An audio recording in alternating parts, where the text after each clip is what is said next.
Good morning from Texas. Welcome back, guys and gals, to the channel.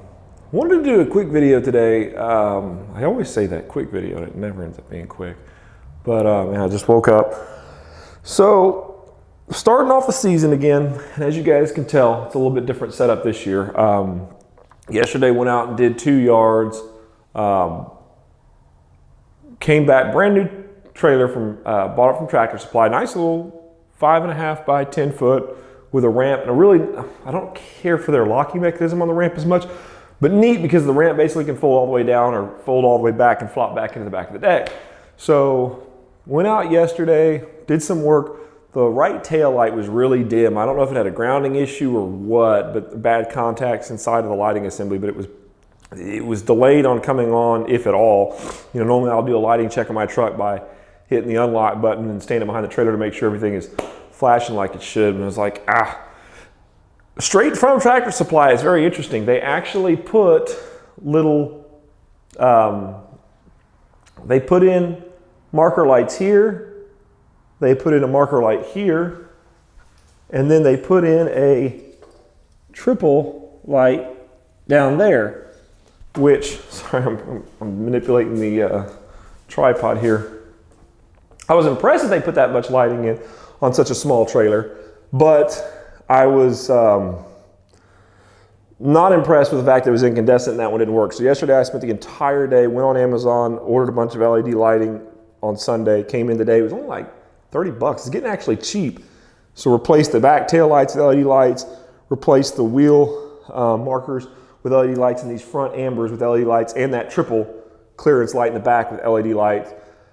So spent all day doing that yesterday. The weed eater trimmer rack is going to come in on Wednesday. So the big thing for me, and the reason why I want to make this video is just kind of to get you guys' input, your thoughts, as well as just kind of express mine. Sometimes I find the comment sections on YouTube videos toxic, and other times they can be useful. And the people that watch these videos, generally, I'd say 90% of the people that provide information on these are pretty useful. But I'm looking at what I want to do. Obviously, my goal last year was a V-Ride 48, a V-Ride 36. Soil compaction with a 36 was an issue. Way too many properties. I was just, it was becoming much more of a second job than I wanted it to be. So this year, to solve those soil compaction issues, we've got a bad boy 25-inch that we started with, but that takes too long. So we got the Skag SWZT 36, which I'll do some more videos on later, and do some mowing videos and also some overview. But the Skag SWZT is on the trailer, and that thing's gonna be great. I've still gotta get used to it. The pistol grips are a little bit different than the ones that I'm used to on the Bobcat, and it's obviously a huge different steering system than what I'm used to on the Standards. But the oldest piece of equipment on this trailer is an old Echo. This is an old PB230 LN, and this was either a 1998 or 1999 model. For me, I'm not sentimental. I'm not a sentimental guy. So the string trimmer that came along with this, that blower has long since been gone. But that blower belonged to me. I handed it off to my brother while I was down in the Austin area doing law enforcement work and whatnot. Once he passed away, I took that blower back. So that blower does have some sentimental value to me. But that blower, it's getting old. There's no telling what the internals on that engine look like. I just recently did a carburetor rebuild on it, and it's definitely finicky. Sometimes it'll be full power, and then you have to sit there and mess around with the choke on it to get it to go full power. Again, it kind of bogs a little bit. At one point, I had to clean out the exhaust because a dirt dauber had built a nest way up inside of the exhaust, but it's getting to the end of its useful life. And so what I'm looking at is replacing it with that new 2620 blower. I think it's 2620 blower. I'll put an icon up to whatever it is on the screen. But it's basically Echo's largest handheld blower, or one of the Echo 8010s. I don't do a whole heck of a lot of leaf cleanup, so I don't really need that big of a blower, but part of me just loves having that big of a blower because it's awesome just to have all that extra power. Now, one of the things I was doing is I was doing some rental property cleanups the other day with a landlord, and one of the things that I'll do a lot of times is if it's If the shrubs are maintained enough, I'll take the string trimmer and just cut everything, get it nice and shaped, and that way I don't have to use the shears and whatnot.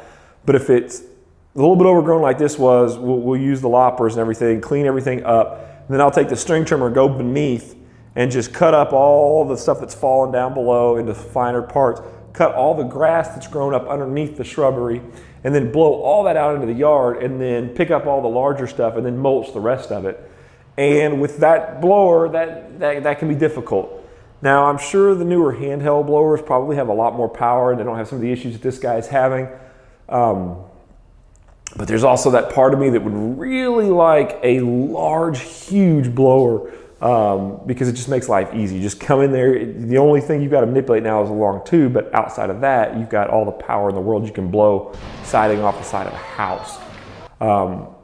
Now, one of the things, so for me, one of the things, the drawbacks to the backpack blowers is just like I'm sure no matter where you guys are around the world, but especially in the United States, crackheads love blowers, and so do other lawn crews, but especially crackheads. That is like one of the #1 items that we see in pawn shop are blowers pulled off trailers. With this little guy here, one, it's not much money. Even the newer blowers, the cheapest ones I think are $149, and then the highest end handheld goes to $200, and that's not something to scoff at, but it's not $500, $600 for a big backpack. So obviously at this point I'm going to have to look at a equipment rack. One of the benefits to the equipment racks that I've seen is, I can't remember if it's Equipment Defender or Jungle Gyms or who it was, but anyway, someone makes a blower rack. It's a generic blower rack that can actually take chainsaws, it can take blowers, it can take a lot of your small end equipment, because it's basically just a box with a bunch of slats drilled into it, and you insert a bar through it, and that secures down near any piece of equipment. The other option, of course, is going with a backpack blower. And if I do that, I'm going to go with an Equipment Defender. That's a great company. I've had a lot of success with their products in the past on the trailer and put a backpack. So I'm right there at that point where I've got to decide, do I want to go with the new Echo commercial $200 blower? Do I want to go with the big high-end top of the line blower? I can do either one. So I'm curious what you guys, where did you make the decision on your trailers to go for the handheld when you're running both, or to grab the backpack? Because for me, when I was running, doing 12, 15 yards a day, I would typically almost always go for my 770T all the time. It was on the trailer, it was in the back. It was a little bit more cumbersome to pull it out of the rack, to get it started, to put it on your back and go. Of course, once it was on your back, made life easy. And one of the big things for me is a lot of times my customers are military in this neighborhood, or they work in the health industry. And so sometimes the customers have multiple vehicles. They're either home or they leave cars home in the driveway. Sometimes there's 2 cars in the double wide driveway. So blowing and trying to get all the debris out from behind the tires underneath the car and get everything blown to one side of the car, it's a little bit of a pain with a handheld blower versus a big backpack blower. So I typically always went for that backpack blower. Sometimes you had to be careful and you weren't running at wide open throttle. In some areas you didn't want to just blow all the debris 3 houses down. But I typically would go for the backpack blower. The only times I would go for the handheld blower really for me was just to keep the fuel fresh in it. I really wasn't using a handheld blower that much. I appreciated the handheld blower for being easier, and I would always use it to clean out my own garage and stuff at the house versus the big backpack. But for me, in my application, I was pretty much always using the 770 on regular yards. Now, so I'm curious for you guys, where do you guys draw the line on a job? What type of a job will you sit there and use your handheld? What type of a job will you guys switch over to the backpack for? What's that criteria? What do you know is about to happen that makes you decide on which one to take?